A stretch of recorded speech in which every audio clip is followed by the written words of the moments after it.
बोले गणेश भगवान की जय। प्रिय भक्तजनों, सभी को पहले राधे राधे। आप सभी से निवेदन है, जो भी हमारे चैनल से जुड़े हैं पहली बार, वह चैनल को सब्सक्राइब करें और वीडियो को अधिक से अधिक शेयर करें, जिससे कि सनातन धर्म का प्रचार हो सके। तो आइए आज हम बात करते हैं सावन मास में संकष्टी चतुर्थी का व्रत कैसे करें। आप सभी को ज्ञात है कि प्रत्येक महीने में 2 बार चतुर्थी पड़ती है। एक चतुर्थी शुक्ल पक्ष में और दूसरी कृष्ण पक्ष में। तो जो शुक्ल पक्ष की चतुर्थी पड़ती है उसे विनायक चतुर्थी के नाम से जाना जाता है, जबकि कृष्ण पक्ष की चतुर्थी को संकष्टी चतुर्थी के नाम से जाना जाता है। मान्यता है कि संकष्टी चतुर्थी के दिन भगवान गणेश जी की पूजा से सभी प्रकार के विघ्न दूर हो जाते हैं। वही सावन मास की संकष्टी चतुर्थी को गजानन संकष्टी चतुर्थी के नाम से भी जाना जाता है। इसकी तिथि हम जाने तो सर्वप्रथम आप 16 जुलाई 2022 को संकष्टी के दिन चंद्रोदय का समय जो रहेगा 9:49 PM में, और जबकि चतुर्थी प्रारंभ कब होगी 1:27 में दोपहर से, और यह समाप्त होगी 17 जुलाई को प्रातः 10:50 में। तो आइए सर्वप्रथम हम पूजा की विधि जानें। संकष्टी चतुर्थी के दिन व्रती को, जो व्रत रह रहे हैं, उन्हें प्रातः सुबह जल्दी उठ करके नित्य कर्म और स्नान आदि से निवृत्त हो जाना चाहिए। उसके बाद स्वच्छ वस्त्र धारण करें और हाथ में जल लेकर के गणेश जी के सामने व्रत का संकल्प लें। इसके बाद सूर्य देव को जल अर्पित करें। पूजा स्थल पर भगवान गणेश की मूर्ति स्थापित करें। उसके बाद उनका गंगा जल से अभिषेक करें, चंदन लगाएं और गणपति जी को वस्त्र पहनाएं। इसके बाद उन्हें फूल माला और दूर्वा 21 दूर्वा, फल, अक्षर, धूप, दीप, नैवेद्य, गंध आदि अर्पित करें और हो सके तो मोदक का भोग लगाएं। अब आप गणेश चालीसा का पाठ करें और संकष्टी चतुर्थी व्रत की कथा पढ़ें और सुनें। अंत में भगवान गणेश की आरती करें। दिन भर फलाहार रहें और रात्रि में समय चंद्रमा को अर्घ्य देना ना भूलें। आप अर्घ्य देना चाहिए। इसके बाद व्रत का पारण करें। इसके बाद रात्रि में यदि हो सके तो जागरण करें और भजन पूजन करने के बाद प्रसाद का वितरण करें। आइए हम आपको श्रावण मास की चतुर्थी की जो अमृतमयी कथा है उसे श्रवण कराते हैं। तो सभी लोग सावधान पूर्वक होकर के कथा को श्रवण करें। बोले गणेश भगवान की जय। ऋषिगण पूछते हैं कि हे स्कंद कुमार, दरिद्रता, शोक, कुष्ठ आदि से विकलांग, शत्रुओं से संतप्त, राज्य से निष्कासित, जो राज्य से निकाल दिया गया राज्य है, सदैव दुखी रहने वाले, धनहीन, समस्त उपद्रवों, आताताई जो उपद्रव होते हैं उनसे पीड़ित, विद्याहीन, संतानहीन, घर से निष्कासित लोगों को और रोगियों एवं अपने कल्याण की कामना करने वाले लोगों को क्या उपाय करना चाहिए जिससे उनका कल्याण हो सके, उनके उपरोक्त कष्टों का निवारण हो। यदि आप कोई उपाय जानते हो तो उसे बतलाइए। तब स्वामी कार्तिकेय जी कहते हैं कि हे ऋषियों, आपने जो प्रश्न किया है उसके निवारणार्थ मैं आप लोगों को एक शुभदायक फल बतलाता हूँ, उसे आप श्रवण करिए। इस व्रत के करने से पृथ्वी के समस्त प्राणी सभी संकटों से मुक्ति को पा जाते हैं। यह व्रत राज महापुण्यकारी एवं मानवों को सभी कार्यों में सफलता प्रदान करने वाला है। विशेषतः यदि इस व्रत को महिलाएं करें तो उन्हें संतान एवं सौभाग्य की वृद्धि होती है। इस व्रत को धर्मराज युधिष्ठिर ने कहा था और उन्होंने बतलाया भी था कि पूर्व राज में जब पूर्व काल हुआ था तो राज अश्रुत होकर के अपने भाइयों के साथ जब धर्मराज वन में चले गए थे तो उस वनवास काल में भगवान श्री कृष्ण ने उनसे कहा था, युधिष्ठिर ने भगवान कृष्ण से अपने कष्टों के समानार्थ जो प्रश्न किया था उस कथा को आप श्रवण कीजिए।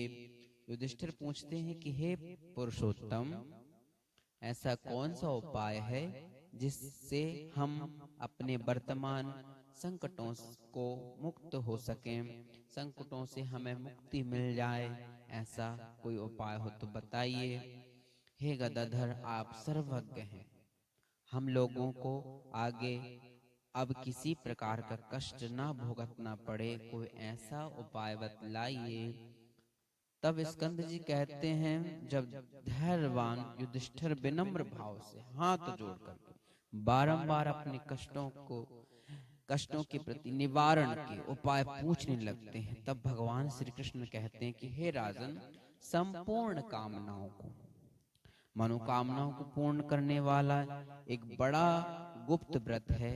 हे युधिष्ठिर, इस व्रत के संबंध में मैंने आज तक किसी को नहीं बतलाया है। हे राजन, प्राचीन काल में सतयुग की बात है कि पर्वतराज हिमाचल की सुंदर कन्या पार्वती जी ने शंकर जी को पति रूप में प्राप्त करने के लिए गहन वन में जाकर के कठोर तपस्या की, परंतु भगवान शिव प्रसन्न होकर के प्रकट नहीं हुए। तब शैलतनया पार्वती जी ने अनादि काल से विद्यमान गणेश जी का स्मरण किया।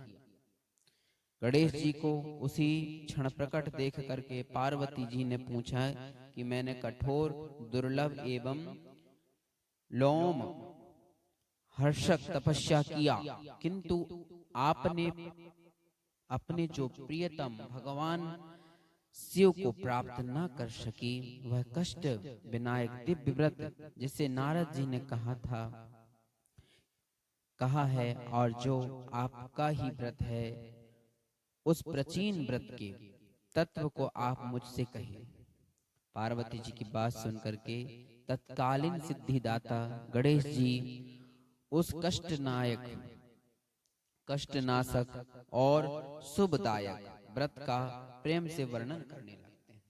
तो आप सभी लोग श्रवण करें। गणेश जी ने कहा, हे अचुल सुते, अत्यंत पुण्यकारी एवं समस्त कष्टदायक व्रत को कीजिए। इसके करने से आपकी सभी आकांक्षाएं पूर्ण होंगी और जो भी अभिलाषाएं हैं आपकी वह पूरी हो जाएंगी। व्यक्ति इस व्रत को करेंगे उन्हें भी सफलता मिलेगी। श्रावण मास के जो कृष्ण पक्ष की चतुर्थी की रात्रि में चंद्रोदय होने पर पूजन करना चाहिए। उस दिन मन में संकल्प करें, जब तक चंद्रोदय नहीं होगा मैं निराहार रहूंगी या रहूंगा। पहले गणेश जी का पूजन कर भोजन करूंगी, मन में ऐसा निश्चित किया जाना चाहिए और निश्चय करना भी चाहिए। इसके बाद सफेद तिल से प्रातः स्नान करें और गणेश भगवान का पूजन करें। यदि सामर्थ्य हो तो प्रतिमा स्वर्ण की मूर्ति का पूजन करें। अभाव में यदि स्वर्ण की नहीं हो तो चांदी की ना हो तो अष्टधातु की अथवा मिट्टी की मूर्ति की पूजन करें। अपनी शक्ति के अनुसार सोने, चांदी, तांबे, मिट्टी के कलश में जल भर करके उस पर गणेश जी की प्रतिमा को स्थापित करना चाहिए। मूर्ति कलश पर वस्त्राच्छादन अर्थात वस्त्र बिछा देना चाहिए और अष्टदल कमल की मूर्ति आकृति बनाना चाहिए उसमें, और उसी मूर्ति को स्थापित करना चाहिए भगवान गणेश जी की।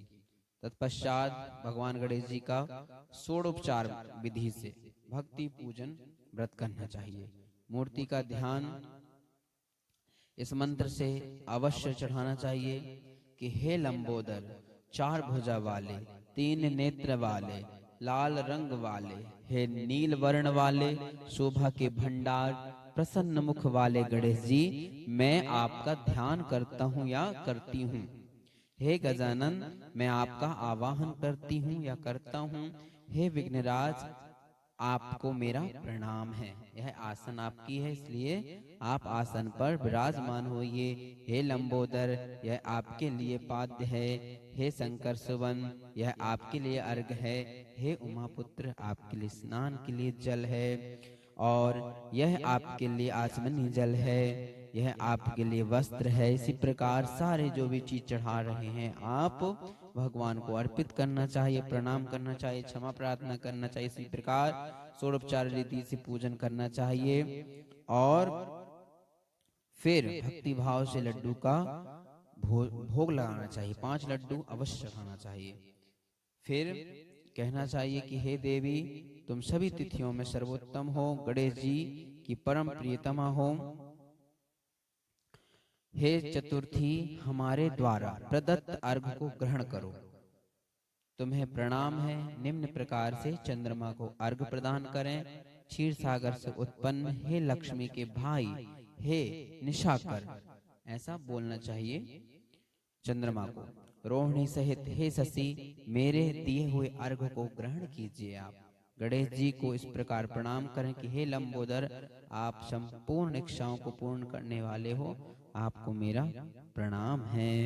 इसी प्रकार तत्पश्चात ब्राह्मण की प्रार्थना करें कि हे दिव्यराज, आपको नमस्कार है, आप साक्षात देव स्वरूप हैं। गणेश जी की प्रसन्नता के लिए हम आपको लड्डू समर्पित करते हैं। ब्राह्मणों को दक्षिणा देना चाहिए, 5 लड्डू देना चाहिए। इन्हीं सभी कार्यों के करने के बाद शक्ति ना हो तो अपने भाई बंधुओं के साथ दही व पूजन निवेद्य पदार्थों का भोजन करें।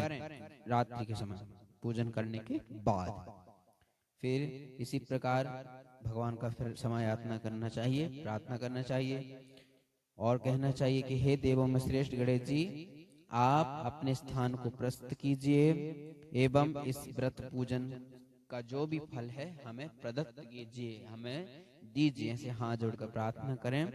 और फिर हे सुमुखी, इस प्रकार जीवन भर गणेश चतुर्थी का व्रत करना चाहिए। यदि जीवन भर ना हो सके तो 21 वर्ष तक तो करना चाहिए। यदि इतना करना भी संभव ना हो तो 1 वर्ष तक 12 महीनों के व्रत को करें।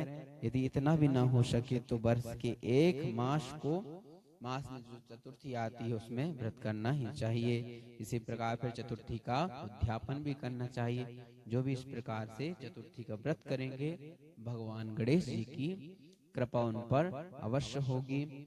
और एक बार और निवेदन है कि आप हमारे चैनल से जुड़ें। आपको हर दिन कुछ ना कुछ आपको अवश्य मिलेगा, जिससे कि आपके जीवन में सुख समृद्धि ऐश्वर्य की प्राप्ति आपको होगी।